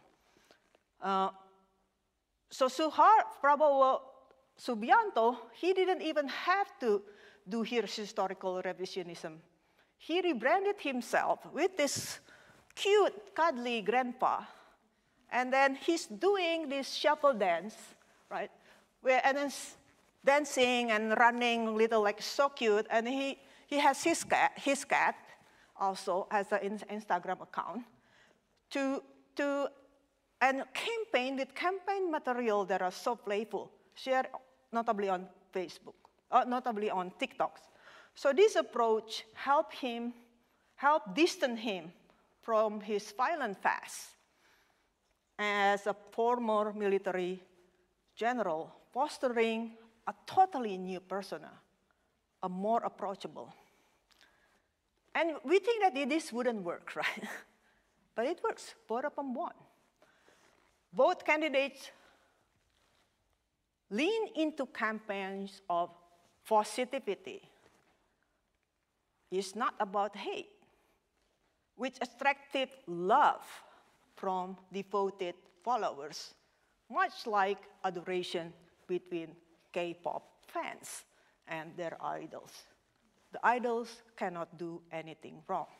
And in fact, on YouTube, which Bongbong Marcos had these vlogs, people said they were so touched. Oh, I love this guy. He's like a father. He's like a very kind father. On TikTok, many youngsters say every time they look at him, they want to cry because he exudes this persona that is so lovable. I don't get it, right? I watch 1,000 of videos and just like get sick of it, right? But it works. It doesn't work for me, but it works for millions who voted for him.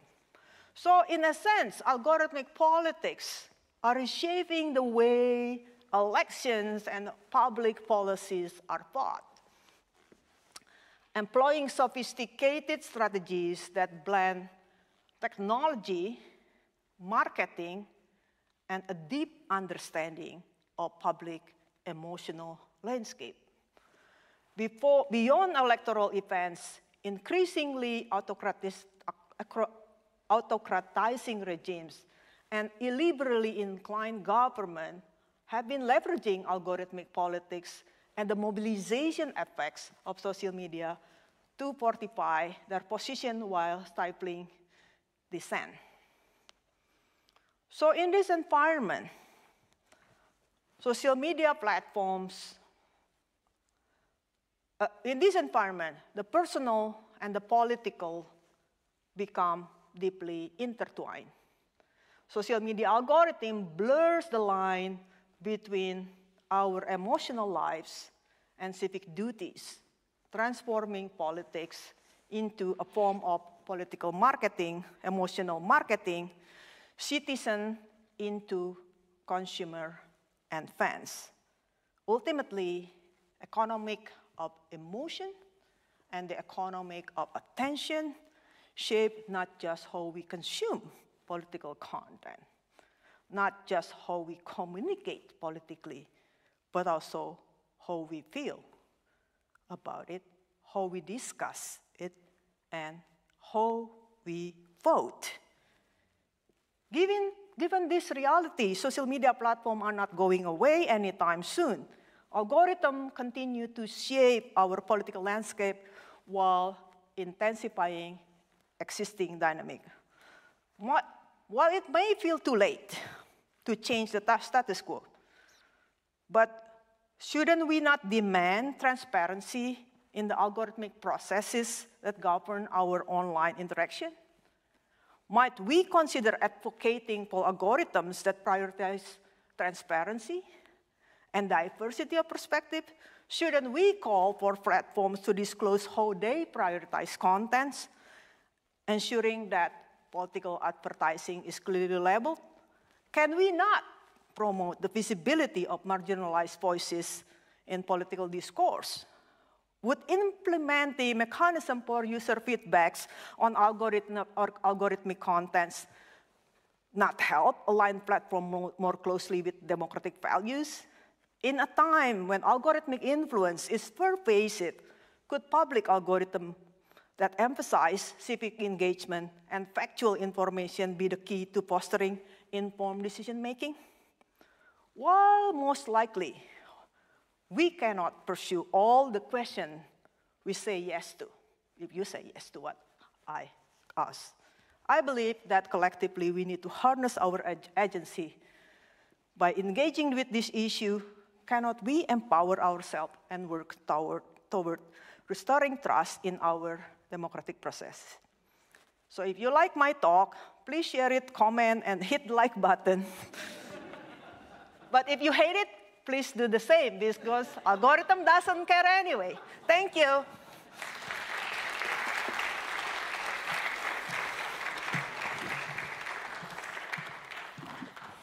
Okay, well, thank you for that eye-popping talk. I'm just continually reminded that George Orwell's 1984 is just so prescient on like so many levels and the deep dive that we end up going to try and get through our days. And I'm opening the floor to questions. We have 2 microphones open on either side. Yes, thank you very much. Yes, thank you. Fascinating talk. So I was just curious about why humans have turned to social media for this emotional connection. Like, do you have any observations about, have we just become more emotional, or have we displaced it from other places? I'm just curious about how it's become such an emotional outlet for us. Thank you. That's a super important question. I wish I know the answer, right? That's beyond, I'm not a psychologist, unfortunately. But I do kind of have started doing this kind of research comparing algorithms and rhythms, right? The way we collectively meet each other in pre-social media algorithm is actually based on rhythms, right? We go to certain place, certain time, right? And that it's not drastically changed, but I think modern life changed the space and time on how we navigate space and time, right? And so the process to which we shifted to spending less, you know, we meet people because we trust them. And let's say when I was little, there was no phone. Actually, my parents was quite late in getting landline. Well, I live in Indonesia. So basically, I just had to trust my friend that we would be there to hang out, right? So trust was very important in the way we collectivize. And technology, the shrinking time, right, that we have less planning. And I think that actually changed the way we interact. We cannot go back into the past, right? And also I think the fact that we embrace that particular ways of shrinking time, and then we deal with what is called micro time, right, rather than big time. It also means that what comes with trust, I think trust, understanding, the true love that is not love based on click, we have less opportunity to do so, right? And I talk to, it's not my research, but I have a student who's doing research on this, right? Basically, Gen Z, they just cannot do it. They don't know how to do it without, you know, find each other without a kind of like, how to find a date without going to apps, for example, right? That some of you did, right? Most of you did, not some, right? I think that kind of basic, how we deal with time and collectivity and trust, that's what actually crucial, I think. And unfortunately, we cannot go back in time. So what we need is to slow down as much as possible. I keep telling it every time I have my chance doing summer school, for example, with high school students, what is the key of not being trapped in disinformation, for example? The first thing is to slow down, even with the phone, right? Give it 3 seconds, not 1 second. If you could do 3 seconds, do it 10 seconds, asking yourself, do you dislike it because that information is incorrect, or just you feel like it is wrong, or it is wrong, right? I think to really ask, to slow down in at least consuming, that's probably help us. That's the only, not really solving the problem, but the only thing that we have. Yeah. Thank you very much. Thank you. We're going to dance on the stage. I was trying to give you some beautiful room, so I'll now give you that side. Okay. Do we have another question? Please. Or not? Yes, one more. Hi, great talk. Thank you. A lot of what we get in our feeds isn't random at all. So it's based on topic modeling, and we look at one thing, so a proclivity to another. So how much is this love and hate algorithm actually being manipulated in terms of if you are looking at this, you're more likely to lean in that way? So are they also modulating what they're telling us in terms of what our proclivities already are? So changing our minds. Yeah, yeah. So, yeah, I think that's exactly what I was arguing in terms sort of like how algorithm operates, right? It's not only choose what we see, but also hide what we want to see, right? And why love and hate become more prominent, it's not simply we have that, I think you're right, thank you so much for bringing that up. But also because of the process of amplification, right?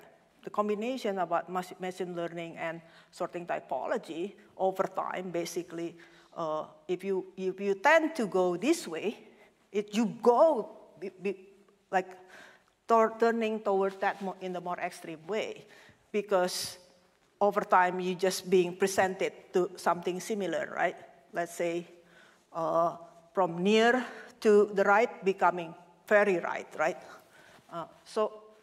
And that's exactly that. So algorithm was designed that way in order to sell, because you sell better, right? You sell better once you being able to ship people to certain love, for example. But it also means in politics that what you cannot see, you don't see, is robust information, facts, right? Complex issue. And instead of fighting the algorithms or fighting the bias, what political campaigns do, this consultant, is actually they don't care about this anymore, right? What I see in Southeast Asia, for example, pretty much even good guys don't use the good tactic to inform public, because I actually interviewed, I said, well, what is our choice? Because we're not going to win if we don't really do the manipulation. So we are not talking necessarily just bad guys. We are talking about people who believe in democracy actually use the same manipulation tool because they believe that's the only way to win the election. That's the only way to win people to vote for policies. So I think that's what is dangerous, that we are not talking necessarily about just very authoritarian actors. The fact that both democratic and autocratic actors using the tool of manipulation that take advantage of our proclivity toward love and hate. Yes, thank you for that question. Thought-provoking as we are moving into, as I mentioned earlier, all of these very important elections. So one more question. Thank you. Was there a road not taken? So what would it have looked like for this to not go according to the direction of market and money? Right. I mean, it's really difficult. It's not like, thank you so much, that's actually very important, right? Where to go. And I've been thinking about this. But every time, even I have slight idea on how to move a little bit, the thing is not that we don't know. For example, we've been calling globally, global scholar doing research on algorithms, social media algorithm, we've been calling for auditing the algorithms, for example, in the last 10 years, more than 10 years. And we know that, but there is never any attempt to actually do the right thing. because I think this is like so huge, right? We don't, I was speaking at the parliament in Ottawa, and this is before COVID. I said, this is coming to Canada, right? And no, that's American problems. Right? No, these are not Americans' bots. These are small cluster of people who are using this information to influence, and they are in Canada. I said, that's what my data. But I think people didn't want to believe until it is really bad. And when it is really bad, it's very hard to say, right?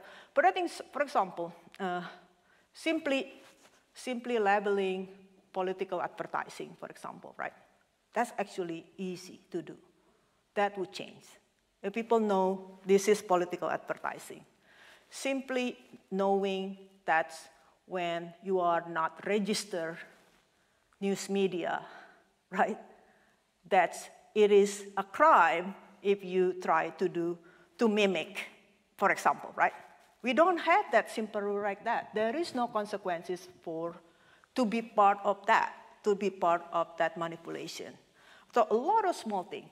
Big thing like auditing or auditing social media algorithm, I believe that's actually would work so well, except that probably they don't want to do it even, and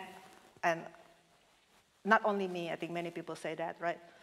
But also ultimately, I think one thing that civil society could do as like people who have less power is to combine the room of deliberation to go back to the combination between online, the hybrid, right? That we actually introduce the element of trust in our public debates. That is necessary. No matter how hard to do it, I think that's necessary. Thank you for the questions. Okay, thank you. So big round of applause, please, for MERLYNA Lim and her presentation.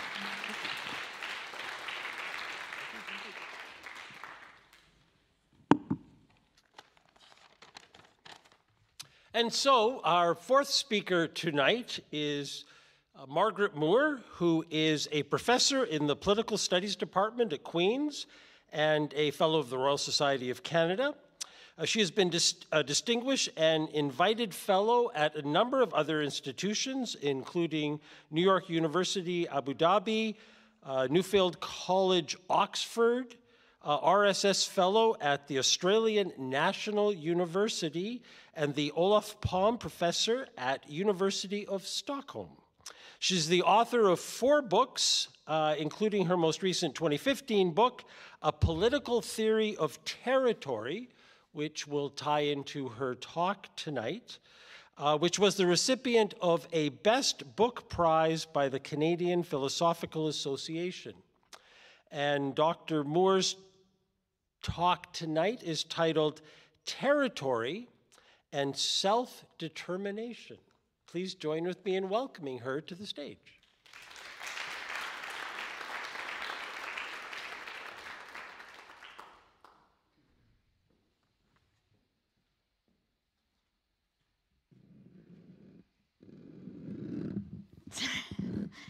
I always have to do that.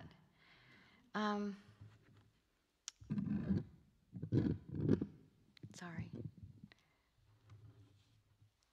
Okay, first of all, I want to thank John for that introduction and the Royal Society for making this opportunity possible, also seeing fit to induct me as a fellow into 2019. John and Amir, thank John and Amir for organizing this, securing this terrific venue, and all of you for coming, because being the last slot on a Friday evening does raise fears that by the time I am to speak, there will be no one here. So I'm very grateful for you for staying. This was a genuine fear. Okay, so the talk is on territory and self-determination, which is kind of a topic in my 2015 book, and a little bit explored in another book later. And although it's called Territory and Self-Determination, the talk actually is really self-determination and territory, but I didn't flip the title. So I talk about self-determination before I talk about territory, and they're interconnected, because I will argue that the value is collective self-determination, of having distinct territorial units. And I'm going to talk about territory, because territory, partly because that's what my research is on, but territory it's a ubiquitous feature of our world, and it's very under-theorized. So this slide isn't divided into countries, but it does invite us to think about reflect on the fact that almost the entire usable surface of the Earth, our planet, which we've been to space and seen that it is like this little blue planet, right, hurtling through space, but it is divided into distinct territorial units, into distinct territories. And we don't have a very good idea. I mean, we live here, we have a practice, but we don't really have a good idea about how we should think about it, what justifies it, and how that's related to other central values that we have. And our reflections are pretty cursory and unsatisfactory. And what it means is that we don't actually have the tools to solve some of our most serious political problems, because some of our problems, some of our central disputes are territorial disputes. And if we are ever going to get to an actual rule-based international order where disagreements are settled by normatively justified rules, we would need to think about what territory is, what justifies it, and how those sorts of conflicts would have to be settled. So although I've just made you think that you're going to learn a lot about territory, next I'm going to talk about self-determination. Yes. Sorry, I don't have as many pictures. So I'm going to argue that there are three important questions of political order and three distinct sources of political legitimacy, and the first two are very familiar to you. So first, there's justice, which is a response to the question, what kinds of policies, what kinds of practices, what kinds of principles should be adopted to govern the basic institutional structure either of our state or of the international order? So that's like a question of the fairness or justice of our policies and our principles. And we all know about justice. There's lots of theories about justice. We talk about it all the time. Second, there's democracy, which is a response to the question, how should the people be governed? What kinds of institutions should be in place to make collective decisions? And the answer to this question is often one that appeals to the people authorizing those decisions through some kind of procedure in which they have input into the rules that govern their lives. And we all think of democracy as a kind of legitimate principle or a legitimating principle. But then there's a question which it lurks in the decolonization literature, like who should govern, who should be included in the state, but also centrally, because that's connected, how should the domain of the state, the territory, be determined? So that's a kind of membership and especially a territory question. Membership and territory, because they're related. Members are usually people resident on a territory. And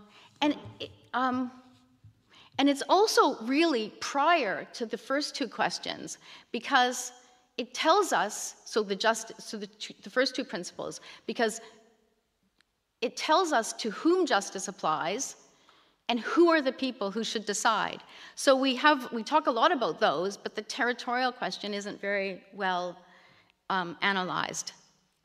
And it has, of course, as I've said, two dimensions, one of determining membership in the political community, and the second of determining the geographic domain in which the rules apply. And interestingly, although there aren't a lot of theories, many different philosophers sort of discuss territory, and when I was working on it, people would send me all little snippets, little passages from here and there. And it's the case that some theorists begin by figuring out the group first, and then the domain, and some the territory first, which tells them who the members are. So that's the territory question. So next I'm going to talk about self-determination, because it was territory and self-determination. Okay. The title, I mean. Okay, so I just said that there are these three values, but we have we all accept justice and democracy. Those are pretty standardly accepted. But self-determination isn't often accepted as a separate value, and I'm really arguing that it needs to be placed here too. And I think we don't think about it much because it has a couple of problems, which I'm going to discuss, but I'm going to try to motivate the idea that we should think about collective self-determination. And to do this, I'm going to just give you a couple of cases. The first one, pretty realistic, but still hypothetical. So, and this is to ask ourselves, is collective self-determination a value? That's really why I'm asking the question. So the first case that I'm thinking about is that of an unjust and undemocratic society. So imagine that you have a society which, for various reasons, it could be historical, it could be they live in a bad neighborhood, with weak institutions. So this society is neither democratic nor just.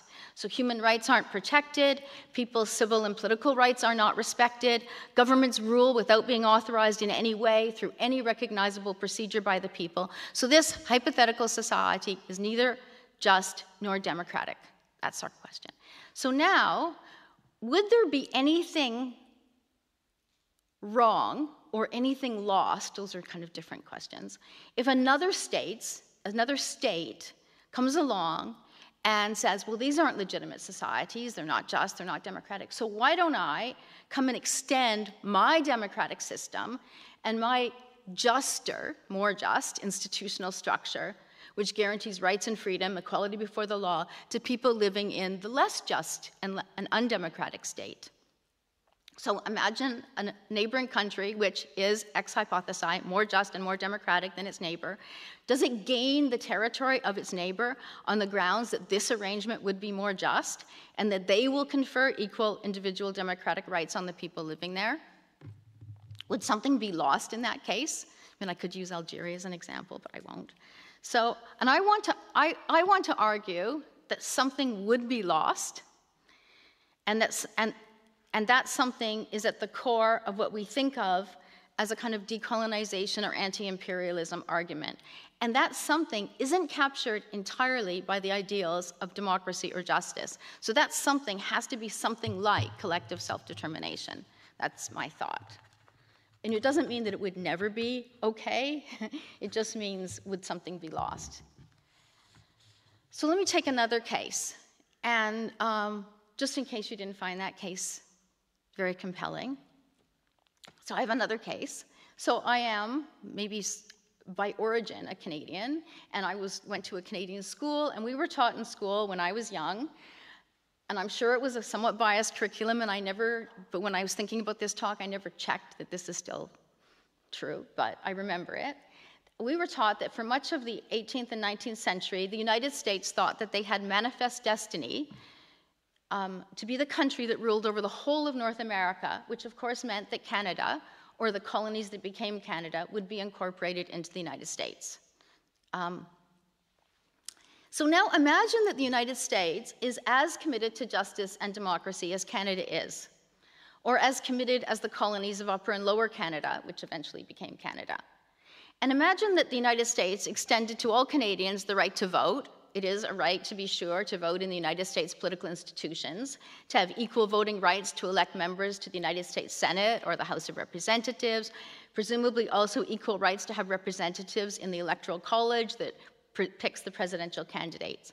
So now, does it matter whether the group that I'm included in are Canadians or Americans, as long as justice and democracy are served? What is the extra value that we think might be involved, which is distinct and seems to involve some idea of group self-rule over the territory of Canada amongst Canadians and not Americans? How do we make sense of that? So we don't talk about collective self-determination, we talk about justice and democracy, but if you have that intuition that there is an extra value, then I think that extra value has to be collective self-determination. So my thought here is that there's something valuable in itself about collective self-rule. It's actually hard to understand what that thing is, or at least something that can't be captured by justice and democracy. Of course, many imperial powers were also unjust, also did not give their subjects democratic rights, But many countries which decolonized in the 1960s and 1970s went on to become states that were not democratic nor particularly just. And it's not surprising, because if you are in an undemocratic and non-human rights respecting state, it's a lot to expect that the political culture and political institutions would suddenly be transformed into democratic and just ones. I mean, they might be, but they might not be. But maybe it's a step forward to be decolonized, that is, to not have foreign rule, even when it's not clear that the resulting state would be democratic and just. The thought, I take it, is that people in these places have a right to be collectively self-governing, to rule themselves, and this group right to self-governance is what undergirds the argument against colonialism, against imperialism, and the decolonization movement. None of that is to say that I don't believe in justice or democracy, just that maybe there's this extra idea. And of course, just saying that we have these intuitions isn't really good enough, but I think the thought behind that is connected probably to a more fundamental belief that there's something disrespectful in saying to a group that they can't be self-governing, that they don't have the capacity to rule themselves, but have to be in an institutional arrangement whereby some other group or some larger group of which they are just a component is self-governing. So that's my thought about self-determination. And I'm going to argue that this idea about self-determination is what I think undergirds territorial self-government. Okay. So now let me move to territory. So I've argued that collective self-government is a value.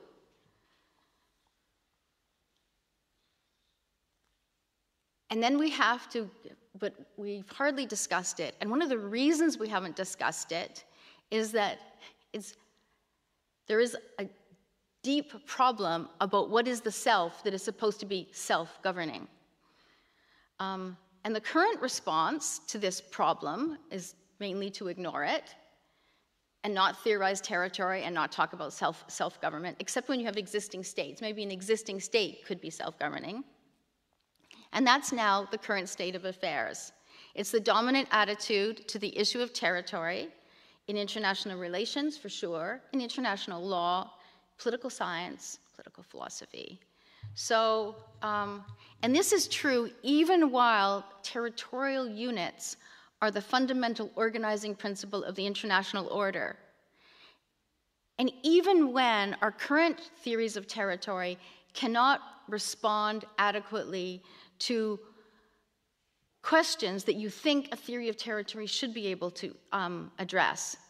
For example, we have hardly any discussion of how to draw boundaries between groups that want to be self-governing, like say in the case of a secession. Hardly any question of the closely related question of what is the domain or geographical area in which the group should be self-governing, or any principles in the case of disputed territory. So we have a status claim, right, the state. So one thought is, well, the self that's self-governing is the state. But if it's the state, it can't answer those questions, is what I'm trying to say. And now I'm going to try to make good my claim that international law, international relations, political science doesn't really answer this adequately. So in international law, it is by definition the case that all states have territory. So the 1933 Montevideo Convention on the Rights and Duties of States, Article 1, says, having territory is definitional of states. States are defined as entities with fixed territories and permanent population under government control with the capacity to enter into relations with other states. So that's the definition in international law. So you might say, well, look, all states have territories. Why not just justify states?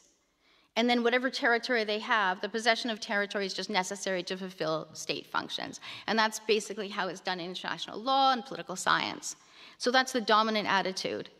And the problem, as I've said, is that that dominant attitude doesn't deal with territorial disputes, of which there are many. And once we have a territorial dispute, then because we have no principles, we end up with frozen conflicts, right, where there's just a border drawn, and these places, these entities, are in a deeply suboptimal position with no path forward.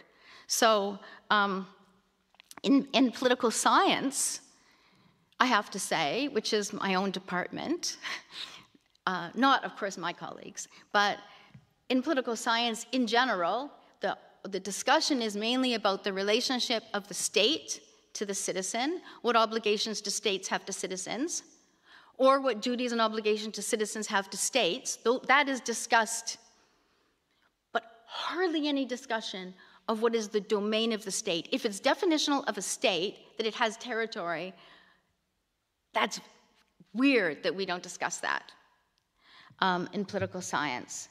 So the physical domain of the state is largely untheorized. And in philosophy and political theory, the central question is these rights and duties too. And you know, when they're discussed in philosophy, it's always about political obligation, and that's just described in membership terms. So the literature doesn't really discuss territory. I think there's there's a kind of an historical reason for this, I think, which is this was not always so. In the 19th century, when liberalism and democracy, those two values which I've said are pretty dominant, when they took root and flourished, they were conjoined with another doctrine, which was that of cultural nationalism. And even theorists with impeccably liberal credentials, like Immanuel Kant, writing in the 1790s, he assumed, without argument and without explaining how really this could fit into the theory, that liberal rights and democratic governance just would take place in smaller units because matching cultural nationalist criteria. He just assumed that. Not that I'm like correcting Kant or anything, but I'm just saying that was absolutely dominant. And throughout the 19th century, most liberals were cultural nationalists. They believed that each cultural group had its natural homeland and that democracy would be conjoined with ethnic or cultural self-governance. It was at the heart of the 1919 Woodrow Wilson principles, which were premised on the idea of letting people decide the boundaries of the state, which of course everyone then pointed out, how were the people supposed to determine the boundaries of the state? Because in order for the people to decide, we need to know who are the people. And that was the question, and that's been the confounding question. So the appeal to cultural nations is no longer an accepted move. Now that we've had the experience of fascism, we can no longer be so comfortable with marrying ethnic or cultural or racial criteria with the idea of collective self-government. And it's not only fascism. It's the problem that in heterogeneous societies, privileging any particular culture and saying that it is the culture of the nation looks like it will marginalize people from other traditions because in some way saying that they're not the true member of the group. So the question is, it's clear that what's doing the work in my first case about self-determination was some idea of collective self-government, but now we don't really have a good account of what the self is. So our question is, how can we answer the territory question or the related membership question without, on the one hand, appealing to ethnic or cultural criteria, and also without just assuming that the justified territory of a state is the correct just assuming that every state has just whatever territory they have, because that will fail to answer some important questions. And it's also, just as a kind of a little bit of an aside, if we're to have a principled international order, principled all the way down, it looks odd if the fundamental units are basically decided by power, as they were, and force. Because how can it be principled when it was based essentially on just locking in the results of power and coercion? So what we need, or what we needed, I guess, because now there are some theories of territory, and so some of this comes from my own theory because I have not yet renounced it, but there are some other theories on deck now, in maybe the last 10 years. So what is needed is what I call a normative theory of territory. I just want to talk about this a little bit. So a theory of territory, I take it, is a theory of the appropriate, normatively defensible relationship between government. Well, I wrote something different. Okay, let's just say what I wrote. Land, on the one hand, people, and the state, or like political institutions. And every theory of territory that I could find accepts this triangular relationship. All these three things are in motion. In some cases, they're just but the configuration of the triangle is somewhat different.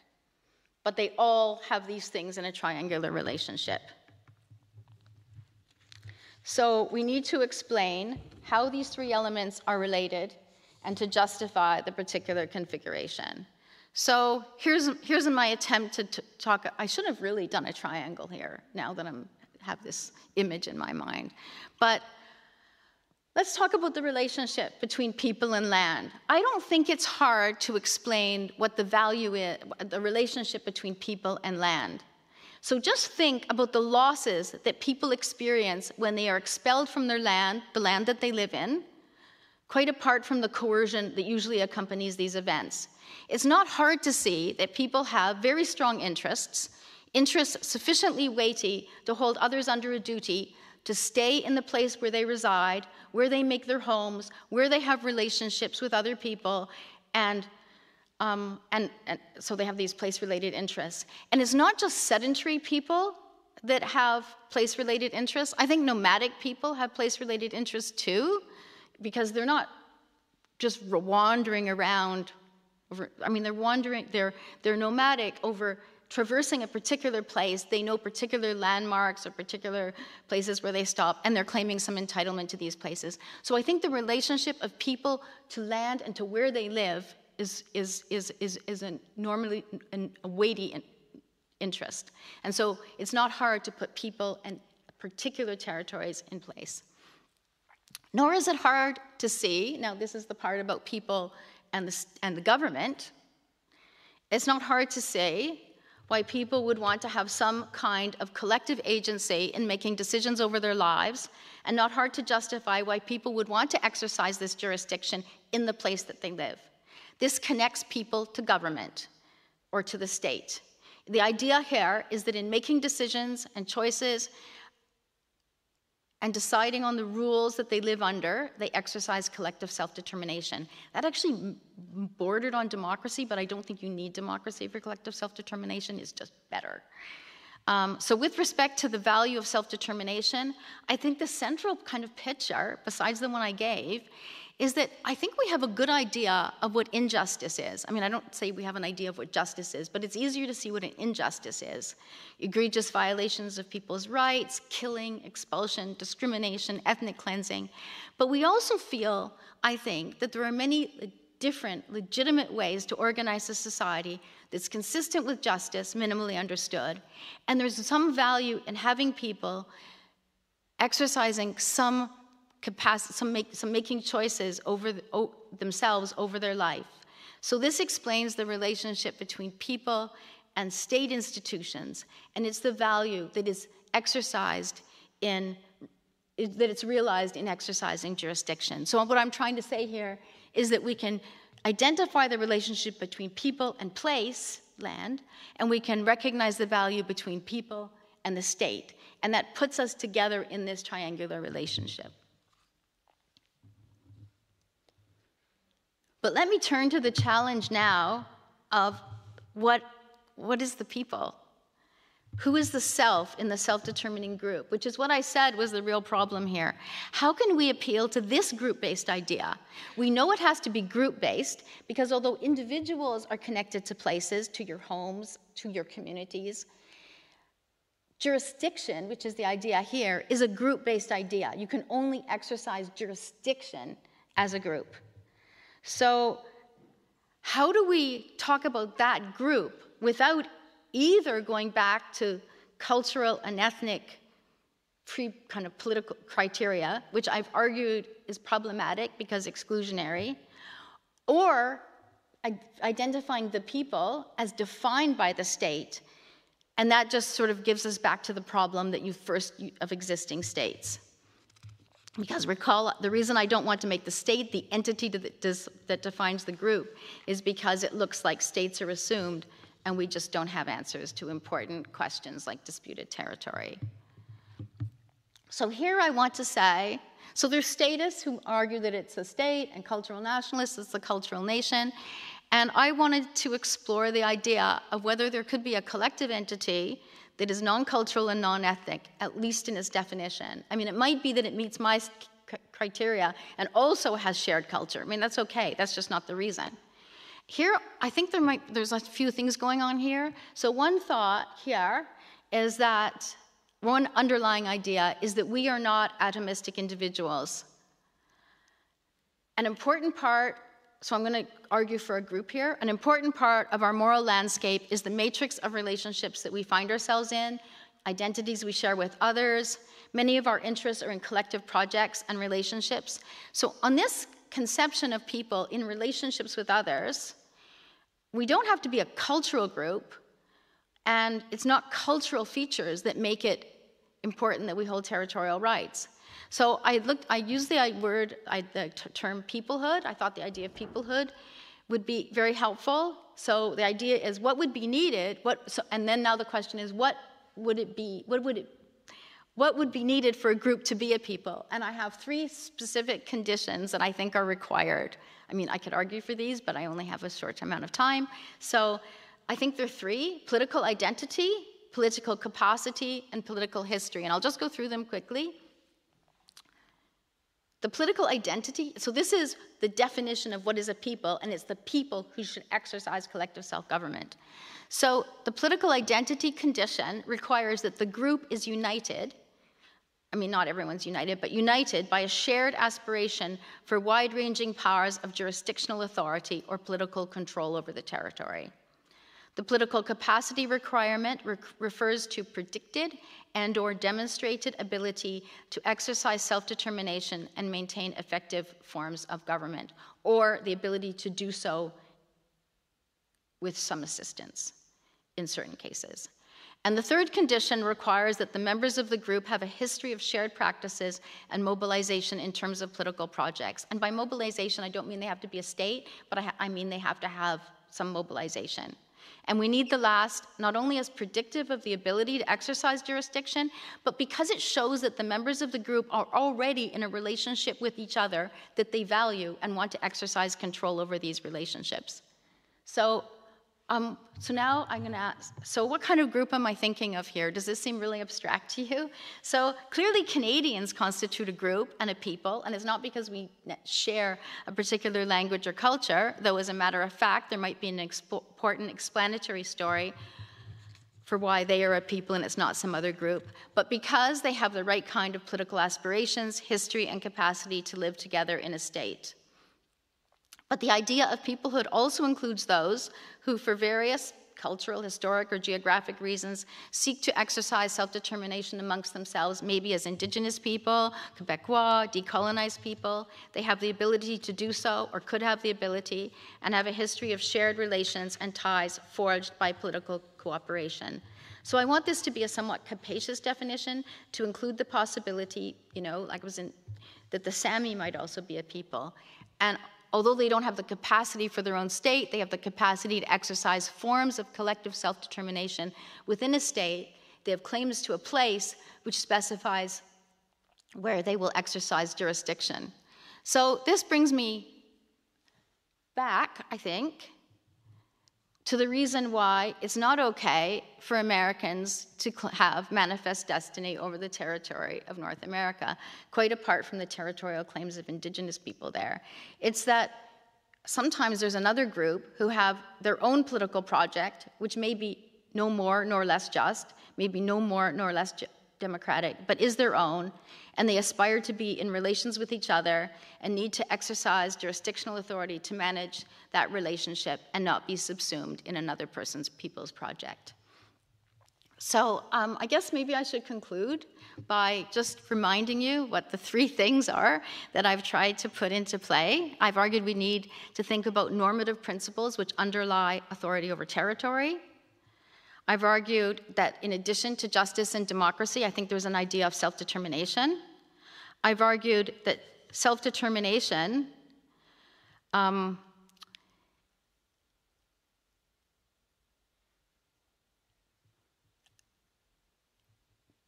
the self and the self-determination is connected to a particular people, and that we can identify the place. We can identify, and that the people might have entitlement to places that they occupy. That's actually a kind of technical term, but we need to identify the group to be collectively self-determining in order to identify the place.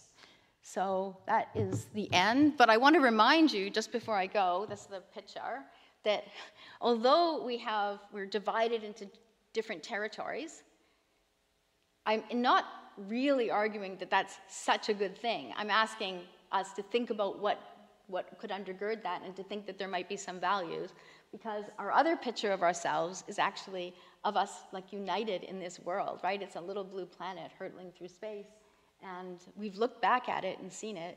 And so even if we live in different territorial jurisdictions, it doesn't follow that we don't have to find ways to cooperate globally.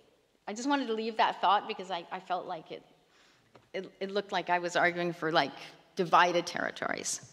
Okay, that's it really. Okay, thanks.